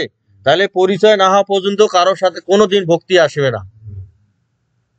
তাহলে গীতার আছে প্রত্যেকটা অধ্যায় আছে সিকুয়েন্স মেনটেন করা আছে। যখন আছে অর্জুন আছে, যখন আছে গীতার আছে 11 অধ্যায় বিশ্বরূপ দর্শনে, যখন আছে বলছে যে মদ অনুগ্রহায় পরম গুজ্জ মাতন সংকীতম যতোক্তম বসনস্তে মোহম ভগিত মম ভাবই ভূতনম শ্রুতি বিশ্ব সময় তত্ত্বকথম পত্রক্ষ মাহাত্ম পিচা অব্যয়ম এবং যথার্থ তামাত্মান পরমেশ্বর দ্রষ্টুমিচ্ছামিতি রূপম ঈশ্বর পুরুষোত্তম মানুষ यदि তৎসকম দ্রষ্টুমিতি প্রভু যোগেশ্বর ততমে তার দর্শায় আত্মনম অব্যয়ম। যে তোমার অনুগ্রহে আমার সকল ধরনের আছে মোহ বিদূরিত হয়েছে। তুমি হচ্ছে ব্রহ্মা বিষ্ণু মহেশ্বর সবকিছু সৃষ্টি স্থির প্রলয়ের কর্তা। আমি তোমার হচ্ছে সেই রূপ হচ্ছে দেখতে ইচ্ছা করি না। হে ভগবান, আমি যদি তোমার ওই রূপ দেখতে যদি সমর্থ হই তাহলে তুমি আমাকে সেই রূপ হচ্ছে দেখাও, কৃপা করে আমাকে সেই রূপ প্রদর্শন করো। তাহলে ভগবান হচ্ছে তার প্রতি কৃপাবান। তাহলে দেখবেন যে অর্জুনকে কি মানে খালি কুরুক্ষেত্রের যুদ্ধে মানে আসিয়া অতে আছে ভগবানের দর্শন হয়ে গেছে? তাহলে এর আগে একে হচ্ছে অনেক কিছু তপস্যা করতে হয়েছে। ভগবান যে সকল তীর্থ ভ্রমণ করাইছে, করায় নাই? অর্জুনকে ভ্রমণ করায় নাই? তারপর শিবের উপাসনা করাইছে, শিবের উপাসনা করে হচ্ছে পাশুপত অস্ত্র লাভ করাইছে, করায় নাই? তাইলে অনেকগুলো সাধনা সিদ্ধি লাভ করার পরে তারপর ভগবান দেখা দিয়েছে। ওকে পরীক্ষা করাইছি যে মানে অনেকগুলো স্তর রয়েছে, মানে স্তর পার হওয়ার পরে তারপরে কিন্তু ভগবানের বিশ্বরূপ সে প্রদর্শন করেছে। কি সে যোগ্য কিনা, সে যোগ্য কিনা তার ওই রূপ দেখার জন্য যোগ্য কিনা? তাহলে আছে ভগবান শিব হচ্ছে মুখ্যেশ্বর, আর মার্গা আছে মা কালী আছে মুখ্যেশ্বরী, এবং হচ্ছে মুখ্যেশ্বর এবং মুখ্যেশ্বরী এই দুইজন সন্তুষ্ট না হওয়া পর্যন্ত ভগবান নিকটে কখনো দিন পৌঁছানো যায় না। এই জন্য আছে গীতার আছে আমাদের যে জ্ঞান বিজ্ঞান যোগ রয়েছে, জ্ঞান বিজ্ঞান যোগের মানে সপ্তম অধ্যায় জ্ঞান বিজ্ঞান যোগের 14 নম্বর শ্লোকে রয়েছে দবি হেষা গুণময়ী মা মায়া দূরতরা মামায় প্রপদন্তে মায়ামাতন তরান্তিতি। না, যতদিন পর্যন্ত যোগমায়ার হচ্ছে মায়ের বন্ধন থেকে কারণ কেউ হচ্ছে যতদিন না মুক্ত হইতে না পারিবে ততদিন সে আমার হচ্ছে স্বরূপ দর্শন করতে পারিবে না।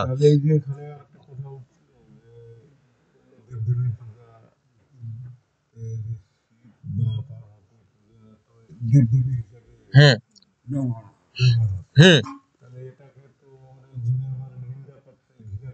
মানে করুক, মানে না বুঝিয়া করতেছে।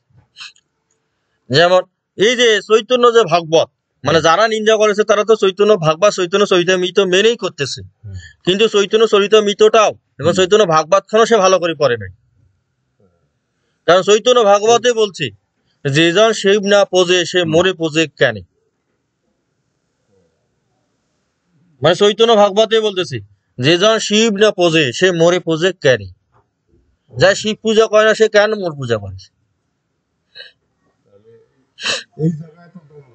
মানে ওর শাস্ত্র পড়ে নাই, এই জন্য দ্বন্দ্ব।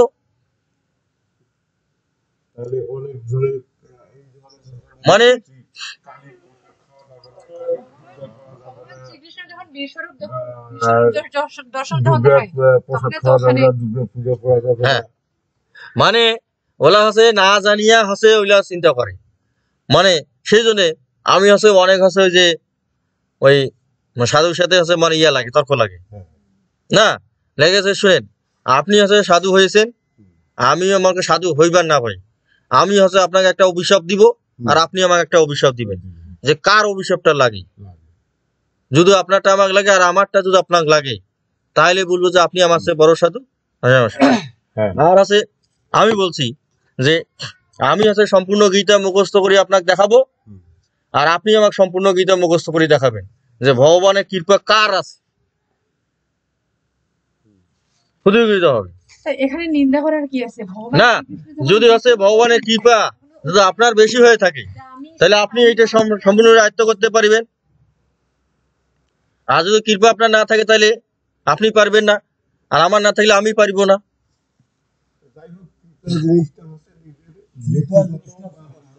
হ্যাঁ, ঐশ্বরিক শক্তি মানে হ্যাঁ, ঐশ্বরিক শক্তিটা আপনি কিভাবে লাভ করবেন?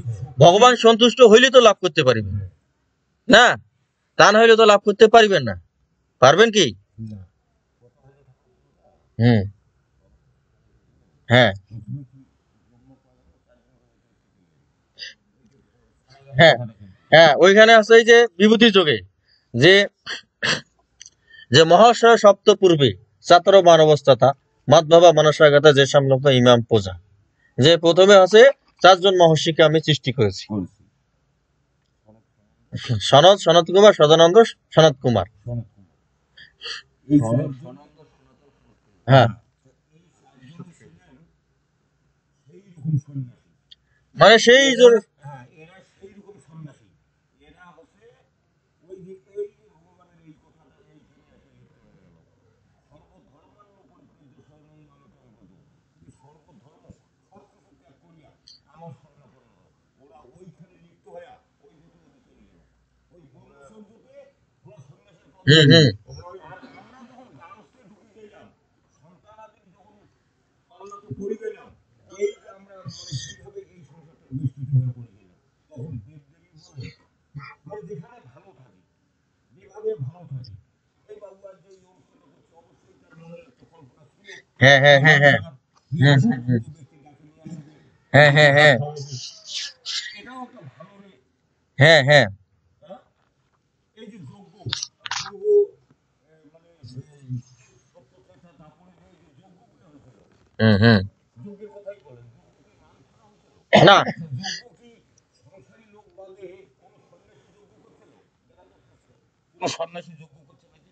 সন্ন্যাসীরা সন্ন্যাসীর দ্বারা কোনো যোগ্য হয়েছে নাকি? সন্ন্যাসীরা হচ্ছে ধ্যান করছে। ওরা শুধু ধ্যান করছে, ওই হ্যাঁ, পরিবেশ হয়েছে। মানে তারা হচ্ছে যোগী হয়েছে, মানে যোগী হয়েছে। হ্যাঁ, মানে সেই জন্য তো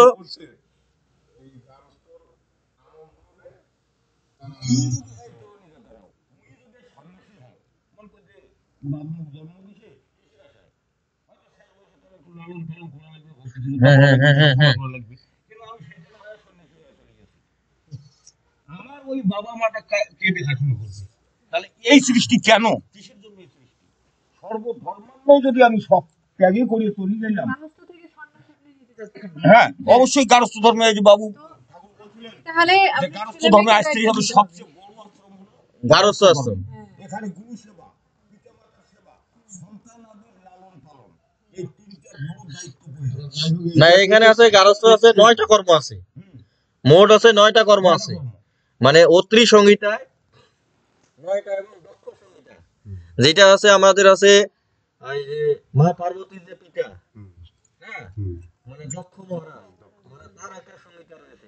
ওই দক্ষ সংহিতা আছে 9টা আছে গৃহস্থ লোকের 9টা কর্মের কথা বলেছেন, যে গৃহস্থ হইলে তাকে 9টা কর্ম অবশ্যই পালন করতে হবে। যদি 9টা কর্ম সে পালন করতে পারে তাহলে সে আছে গৃহস্থ হবে। 9টা কর্ম তাকে অবশ্যই পালন করতে হবে। মনে আছে আপনার হচ্ছে সন্ধ্যা, স্নান মানে প্রতিদিন স্নান করে, তারপর আছে তপ, অধ্যাপন, অধ্যাপনা, তারপর দেব পূজা, বলি বৈশ্য, তারপর পিতা মাতা গুরু সেবা, তারপর আছে অনাথ সেবা, তারপর আছে অতিথি সেবা। মানে এই কর্মগুলো আপনার কাছে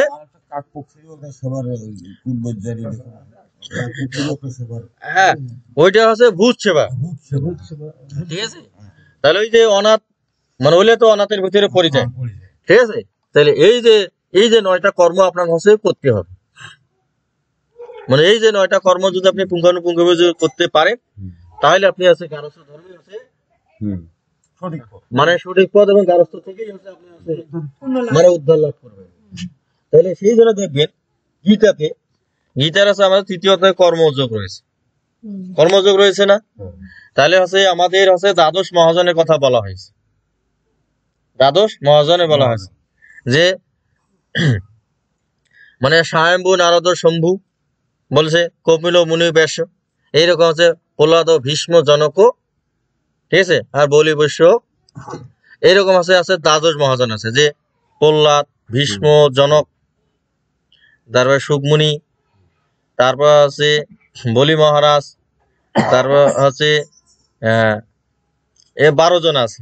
তাহলে 12 জন আছে দ্বাদশ যে মহাযান রয়েছে, এদের আদর্শ অনুসরণ করে আমাদের জীবনযাপন করতে বলা হয়েছে কিনা? তাহলে এতগুলো মহাজন থাকিয়াও তারপরে গীতায় খালি একজন মহাজনের নাম উল্লেখ করছে, একজন মহাজনের নাম উল্লেখ করেছে, জনকের নাম উল্লেখ করছে। মানে মহর্ষি জনকের নাম উল্লেখ করে, রাজর্ষি জনকের নাম উল্লেখ করা হয়েছে। মানে গীতার আছে 3য় অধ্যায়ে রয়েছে, বুঝছেন না? মানে একজনের নাম উল্লেখ করা হয়েছে। যে মন্ত্রটা হচ্ছে না, ওই একজনের নামই উল্লেখ করছে। কারণ হচ্ছে এই পৃথিবীর যত মানুষ আছে সবাই আছে গৃহস্থ কিনা, সবাই আছে গারস্থ ধর্ম পালন করে। আর যদি আছে তারা যদি অনুসরণ করে, কাক অনুসরণ করবে? একজন গৃহস্থকে অবশ্যই অনুসরণ করতে হবে, অনুসরণ করতে হবে না? তাহলে জনক রাজা হচ্ছে একজন হচ্ছে গৃহস্থ, সেই জন্য গীতা হচ্ছে ওনার নামটাই উল্লেখ করা হয়েছে। মানে এই মন্ত্রটা 22 নম্বর মন্ত্র আগে আছে, ইয়া দিয়া দাস হয়েছে চেষ্টা তত্ত্ব দেবৈতের জন্য সৈয়দ প্রমাণম করিতে লোকস্তনু বর্ততে। তার আগে চলে যায় এমন পবিত্র নানুবর্তী তীহ অঘয় ইন্দ্র আম মোগসাপাত্র জীবতী। তারপরে কর্ম এব ইন্দ্রার্থে মা পলিশু কদাচন লোক সংগ্রাম অপি। আমি শ্লোকটা একটু দেখে নেই। তাহলে ওইখানে শুধু হচ্ছে জনক রাজারের কথা বলা হয়েছে। 22 নম্বর 21 নম্বর মানে,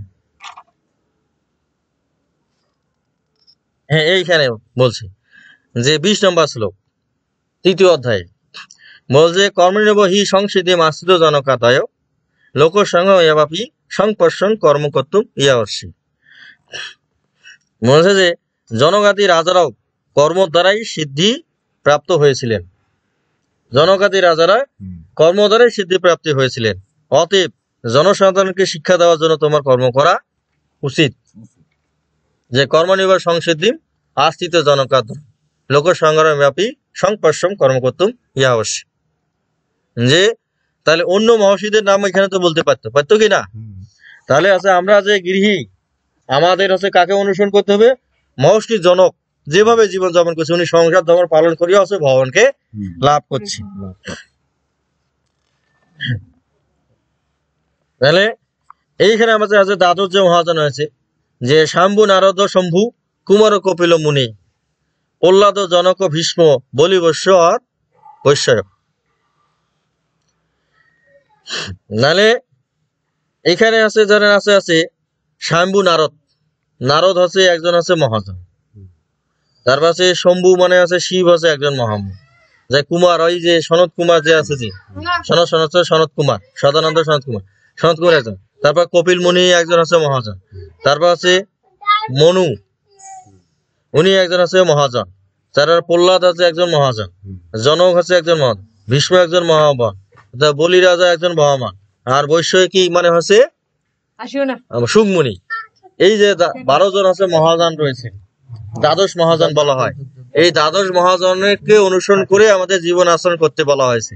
তাহলে এই যে এখানে দ্বাদশ মহাজনের নাম মানে কাটি দিয়ে শুধু হচ্ছে জনকের নামেই হচ্ছে গীতায় লেখা হয়েছে। কারণ আমরা সবাই সংসারী জীব, কারণ হচ্ছে সংসারেই হচ্ছে সবকিছু সৃষ্টি স্থিতি প্রলয় হয় না। আর ভগবান হচ্ছে সৃষ্টিকেই হচ্ছে পছন্দ করে সবচেয়ে বেশি, বুঝতে পারছেন? এবং দেখবেন যে একজন আছে ব্রহ্মচারী চেয়ে একজন সংসারী লোকের প্রার্থনা ভগবান সহজে গ্রহণ করে, এবং একজন হচ্ছে যতদিন না পর্যন্ত সে বিবাহ না করে ততদিন সে হচ্ছে কি ধর্মকর্ম করার হচ্ছে যোগ্য হয় না, মানে তার প্রার্থনা ঈশ্বর স্বীকার করে না, বুঝতে পেরেছেন? তাহলে ভগবান হচ্ছে সৃষ্টিকে পছন্দ করেন, মানে সৃষ্টি রোধ যাতে না হয় সেটাকে উনি পছন্দ করেন না।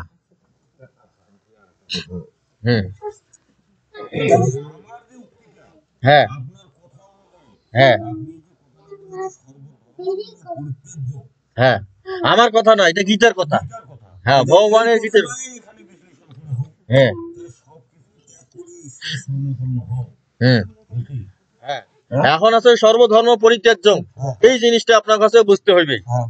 এখন আছে এইখানে যে সর্বধর্ম মানে আছে তিনটা গুণের কথা বলা হয়েছে, এইখানে তিনটা গুণের কথা বলা হয়েছে। সেই তিনটা গুণ হচ্ছে আমাদের 14তম যে অধ্যায় রয়েছে, 14তম অধ্যায় রয়েছে, মানে সত্য রজ তম, এই তিনটা গুণের ধর্মকে আপনার পরিত্যাগ করতে বলা হয়েছে। এই তিনটে গুণের ধর্মকে, সত্য রজ তম, এই তিনটে গুণের ধর্মকে আপনার পরিত্যাগ করার বলা হয়েছে। তমবা মানে আপনাকে গুণাতীত হইতে বলা হয়েছে, মানে ত্রিগুণাতীত মানে গুণাতীত হইতে বলা হয়েছে, বুঝলেন না? সেই জন্য হচ্ছে ওইখানে ভগবান হচ্ছে বলছে পরম মুয় প্রভোগ স্বামী জ্ঞানাম জ্ঞান উত্তমম যজগতা মুনয়েশ্বরে পরম শীতিমিত কথা ইদম জ্ঞান উপাসিত মম স্বধর্ম আগাতা স্বর্গ অপিনে উপজয়ন্তে পলায়না ব্যথন্তি চ মম জনির মহদ্দম্য তস্মিন কর্ম দদামি অহম সম্ভব সর্বভূতরাম তত ভবতি ভারত সর্বজনেশ কোন্তায় মুত্তায় সম্ভবন্ত ইয়া তা সম্ভব মহজন রহম বিজবিত পিতা সত্য রজ তম ইতি গুণা প্রকৃতি সম্ভবান নিবদন্তি মহাভাব অভ্যায়ম। যে প্রত্যেকটা জীবেই এই তিনটা গুণের দ্বারা আবদ্ধ হয়ে দেহ ধারণ করে। যখন এই তিনটে গুণের ঊর্ধ্বে যখন চলে যাবে তখন সে আর দেহ ধারণ করিবে না, তখন তো সে দিব্য শরীর লাভ করিবে। মানে সত্য রজ তম মানে এই তিনটে গুণের যে ধর্ম রয়েছে, এই তিনটে গুণকে আপনার কেটে উঠতে বলা হয়েছে। এই আশ্রম ধর্ম নয়, ঠিক আছে? আপনি কোন অবস্থায় থাকেন আপনি এই তিনটে গুণের ঊর্ধ্বে ওঠেন। মানে এই তিনটে গুণের ঊর্ধ্বে দেবতারা উঠতে পারে নাই। সেই জন্য আছে গীতায় হচ্ছে বলেছেন যে ন তাদস্য পৃথিবীবান দেবী দেবেশী পুনঃ, ঠিক আছে? সপ্তম প্রকৃতি জয় মুক্ত ইয়া দেবী সাত দেবী গুণে, ঠিক আছে? যে মনুষ্য লোকে এবং দেবলোকে কেউ এই যে তিনটের গুণে ঊর্ধ্বে উঠতে পারে নাই, ঠিক আছে? তুমি আছে এই তিনটে গুণের ঊর্ধ্বে ওঠো। যদি এই তিনটে গুণের ঊর্ধ্বে ওঠো, এই তিনটে গুণের ঊর্ধ্বে উঠিয়া তুমি আমার আশ্রয় লাও, সর্বধর্ম পরিত্যাজ্য মামেকাম শরণম ব্রজ অহং তমঃ সর্বভাব মোক্ষাস্যামি মা শুচো। মানে এই তিনটে গুণকে আপনার ত্যাগ করতে বলছে, মানে আপনার তমগুণ ত্যাগ করতে বলছে, রজগুণ ত্যাগ করতে, সত্যগুণও ত্যাগ করতে বলা হয়েছে। মানে এই তিনটে গুণের ঊর্ধ্বে যখন আপনি উঠতে পারিবেন তখনই তুমি হচ্ছে আমাকে লাভ করতে পারিবে। তা আমাদের হচ্ছে তমগুণ তো আছেই। এই এখন অনুষ্ঠান থেকে উঠে যে এখন এলা বিড়ি এলাচ্ছে ফোকান দিয়ে দিয়েছে না, না, তখন আছে ওইখানে কয়লার খনি একে তকতক করে চলে উঠেছে, ঠিক আছে? ওইখানে মেশিন গানও আছে, আর আছে দমকল বাহিনীও আসি পাত্তা দিয়ে পায় না, এমন আছে ধোয়া বাইর হয়, কি? তাইলে হচ্ছে তমগুণ অপচয় নাই। খারাপ করেন না, অপরাধ নেবেন না। না, কোন এক জায়গায় আমি এই কথাটা বলছিলাম, যারা আমরা এত স্মোকিং পছন্দ করি না, তো তৎকালীন এগুলো কিন্তু লাভ দিয়ে, হ্যাঁ আমরা খাইতে কি হয়েছে, আমরা খাওয়ার অপরাধ হয়ে গেছে। হ্যাঁ, মানে না তমগুণ, তাহলে এই গুণটা থেকে আপনি বের হন। কেমন ভগবান আছে এই গুণটা থেকে বের হইতে কেন বলছে না? তাহলে এই গুণটা যদি হচ্ছে আপনি থেকে বের হন, তাহলে আপনার শরীরে যে হাজার হাজার কোটি কোটি যে নিকোটিন যে প্রবেশ করে, সেগুলো তা প্রবেশ করবে না। আর সেগুলো প্রবেশ না করলে আপনার দেহটা সুস্থ থাকবে কিনা? সেই জন্য বলছে তুমি হচ্ছে তমগুণ থেকে বের হয়ে আস।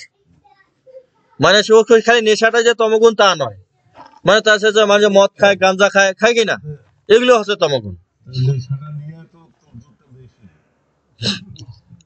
না।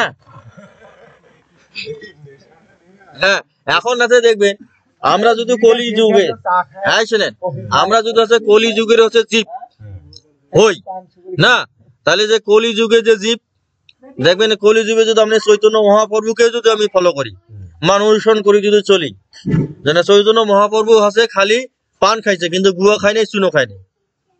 যদি আপনি পান খান তাহলে খালি পান খান, পানের পাতা কিন্তু খালি চৈতন্য মহাপ্রভু খাইছে। হ্যাঁ, কারণ আছে চৈতন্য মহাপ্রভু হচ্ছে খালি পানের পাতা খাইছে, ঠিক আছে? পানের পাতাটা ঔষধ হিসেবে কাজ করে, ওটা মেডিসিন। কারণ পানের পাতার ভিতরে আছে ক্লোরোফিল আছে, ঠিক আছে? ওইটা খাইলে আছে কি শরীরে অক্সিজেনের সঞ্চালনের পরিমাণটা বাড়বে, এবং আপনার হচ্ছে খাওয়ার পরে আপনার যে গ্যাসের যে উদ্যোগ হয় না, ঢেকুর পারে, ঢেকুরটা বন্ধ হইবে। তাহলে চৈতন্য প্রভুকে যদি মানি, তাহলে ওনার জীবনে যেগুলো কর্মকাণ্ড করছে, তাহলে উনি তো বিড়ি খায় নাই, সিগারেট খায় নাই, ওইগুলো খাওয়া বাদ দেন। তাহলে আপনি মানে চৈতন্য মহাপুরুর কথাও বলবেন, কিন্তু ওকে মানে আমরা মূলত কাউকেই মানি না। আর কৃষ্ণ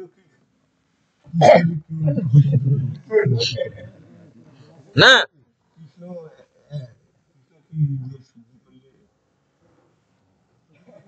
কি দিয়ে শুদ্ধ করলে কি দিয়ে শুদ্ধ করছে?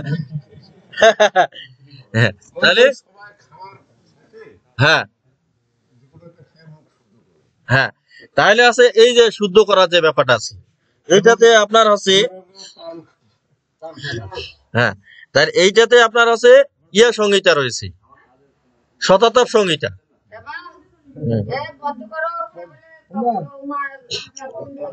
হ্যাঁ হ্যাঁ তাহলে আমরা আছে এখানে আছে শেষ করে গুজরাম সবাই হাজির করি।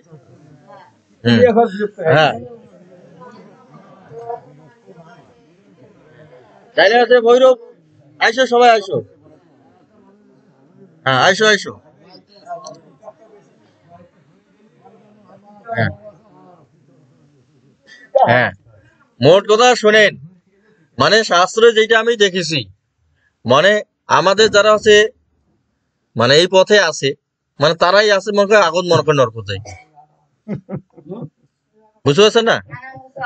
কারণ আছে কি মানে এই বিবেচনাটা হ্যাঁ একমাত্র ঈশ্বরের জানে। হ্যাঁ ঈশ্বরে জানে। এটা মানুষের ক্ষমতা নাই যে হ্যাঁ কিন্তু আছে যারা জ্ঞানী লোক, তারা ওইটা অবশ্যই উপলব্ধি করতে পারে, অবশ্যই উপলব্ধি করতে পারে। যদি আছে শুনেন, হ্যাঁ শুনেন, ঈশ্বরে যদি জানে তাহলে আছে বেদব্যাস। আমার কথা আছে বেদব্যাস যে কুরুক্ষেত্রের যুদ্ধে যারা মারা গেছে তারা যে সবাই যে স্বর্গে গেছে, গেছে কিনা, তাহলে উনি কিভাবে জানেন? বেদব্যাস উনি কিভাবে জানলো যে কুরুক্ষেত্রের যুদ্ধে যারা মারা গেছে সবাই স্বর্গে গেছে? তাহলে উনি কিভাবে জানলো? এবং ওদের সকল আত্মাকে আবার সকল আছে যাদের যাদের স্ত্রী আছে তাদের স্ত্রীর কাছে আছে আবার পৌঁছাই দিল, শরীর সহ পৌঁছাই দিল। হ্যাঁ এবং পাঠিয়ে দিছে ব্যাসদেব তো স্বয়ং এক অবতার। না যতই হয় অবতার হোক কথা বলেন না, ব্যাসদেব স্বয়ং এক অবতার ছিলেন বিধায় তার কাছে অলৌকিক শক্তিটা এখন যেমন ব্যাসদেব জ্ঞান দিলেন, জ্ঞান দিবার চাইলেন ধৃতরাষ্ট্রকে, ধৃতরাষ্ট্র জ্ঞান নিলেন না, কে নিলেন? সঞ্জয় নিল। সঞ্জয় নিলেন। এই এই যে জ্ঞান দৃষ্টিটা, এই দৃষ্টিটা কে দিছে? ব্যাসদেব ব্যতীত আমার জানেন তো স্বয়ং ভগবানের এক অবতার স্বরূপ ব্যাসদেব। যত শাস্ত্রের টিকা ব্যাসদেব, শাস্ত্রের রচয়িতা মানে টিকা না না উনি আছে কোনো শাস্ত্র রচনা করেন নাই, উনি আছে সকল শাস্ত্র আছে প্রকাশ করছেন, মানে অন্য ঋষিরা আছে রচনা করছেন, উনি সবগুলো একজোট করে আছে প্রকাশ করছেন, উনি আছে প্রকাশক। হ্যাঁ হ্যাঁ হ্যাঁ এই যে দেখেন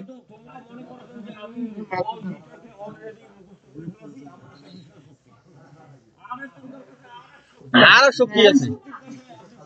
হ্যাঁ পরাজিত আপনি হবেন। হ্যাঁ ঠিক আছে। ঈশ্বর কে কাকে হ্যাঁ এখন দেখেন এই যে মনে করেন আছে ওই যে বেদব্যাস আছে, আপনি বললেন যে অবতার পুরুষ ছিল না, তাহলে আমাদের কলি যুগেও যে অবতার পুরুষ নাই না, ওই প্রকাশ করেছেন আমাকে অবতার পুরুষ আছে, লুকিয়ে আছে না, আশা আছে কিন্তু চিনির পাচ্ছে চিনির তাকে পাচ্ছি না, এরকম তো হইতে পারে। ও আছে আমাদের অবস্থায় সবকিছু জানে। এই ইয়া ভৈরব বাইরে।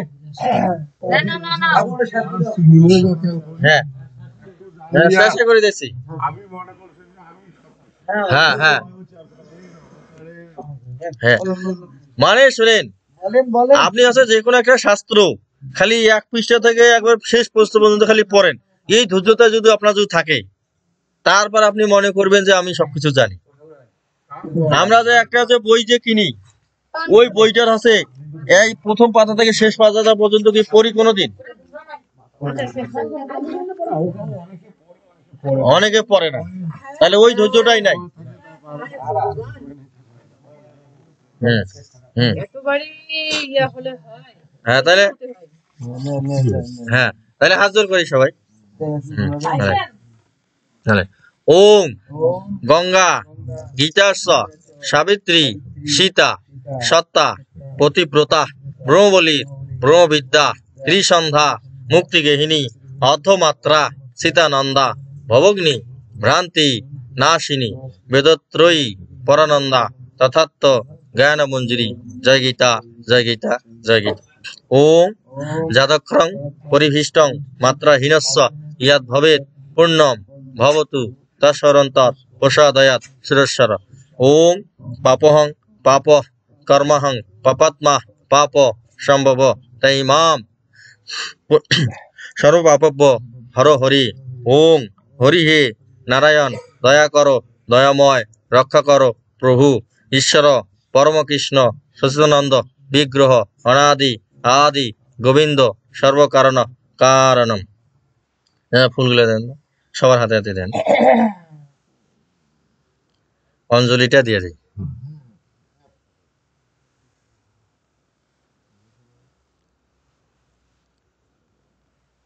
আবার